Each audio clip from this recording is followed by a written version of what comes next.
بسم الله الرحمن الرحيم يسبح لله ما في السماوات وما في الأرض الملك القدوس العزيز الحكيم هو الذي بعث في الأميين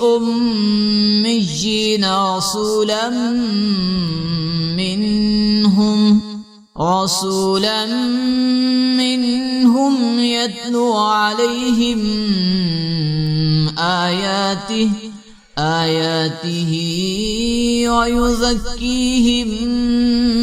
ويعلمهم الكتاب والحكمة وإن كانوا من قبل لفي ضلال مبين وآخرين منهم لما يلحقوا بهم وهو العزيز الحكيم ذلك فضل الله يؤتيه من يشاء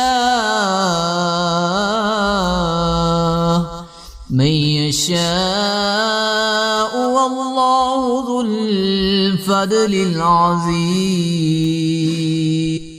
مثل الذين حملوا التوراة ثم لم يحملوها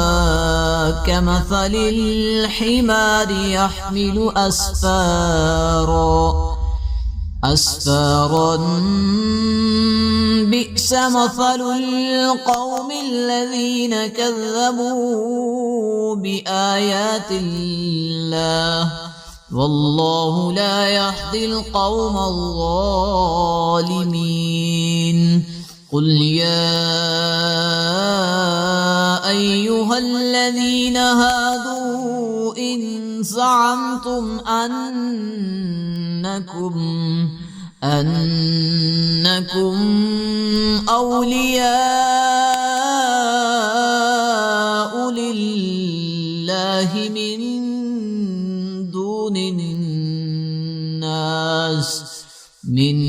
دون الناس فتمنوا الموت إن كنتم صادقين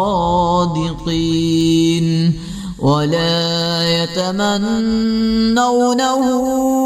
أبدا بما قدمت أيديهم والله عليم بالظالمين قل إن الموت الذي تفرون منه فإنه ملاقيكم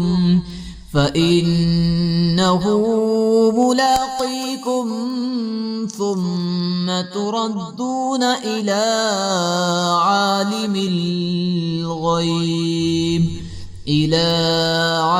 الغيب والشهادة فينبئكم بما كنتم تعملون يا أيها الذين آمنوا إذا نودي للصلاة من يوم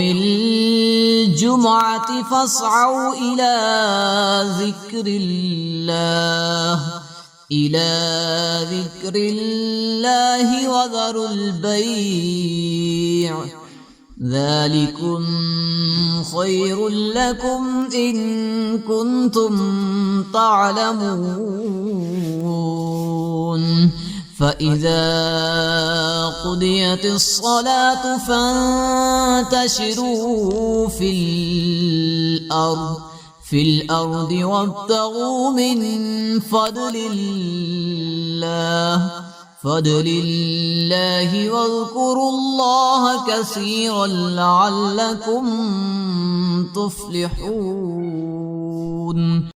وإذا رأوا تجارة